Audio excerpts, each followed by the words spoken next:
In the old days, when anime was released on VHS, the vast majority of distributors, whether it was rental places or anything else, were not comfortable with the idea of subtitled animation. It didn't make sense to them, so they wanted it dubbed.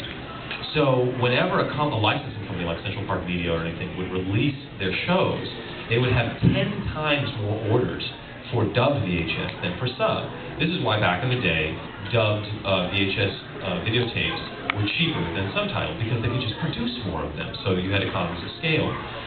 This changed once you went to DVD. Suddenly there's no economic incentive to do a good dub, because the sub and the dub are on the same disc. So you don't, before there was an incentive because you were going to sell more of these and you had to have separate packaging and everything else. So it was important to get as many sales as possible. Now, if someone doesn't like the dub, they just switch over to the sub, and you think, well, where's the economic incentive is gone, dubbing will go down the toilet. Except now, anime has a higher profile in American and Canadian culture, and it's on television now. And they're not going to show it on television subtitled. They may show it on a movie channel subtitled.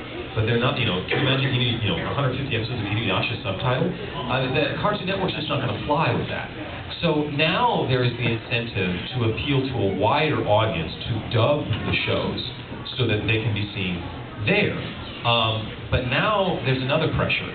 There are as many DVDs sold in North America as there are in Japan. So of an anime series. Now, the market penetration in Japan is huge. It's like 40-50%, I'm sure. In the North America, it's like 2 or 3%. It's tiny.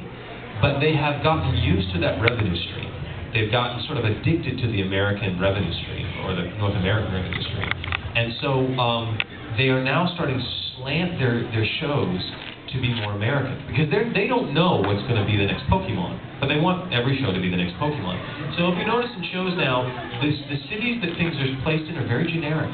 They're not very Japanese anymore. The street signs aren't written in kanji. I mean, they're starting to sort of shift it. These are all economic forces forcing the art into this direction because they're trying to make money. So that's my concern. My concern is not the dubbing. My concern is the storytelling. What initially attracted me to anime was the storytelling and the sort of flavor of the culture that I was getting through the storytelling.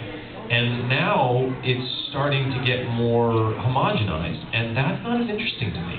So that's what concerns me.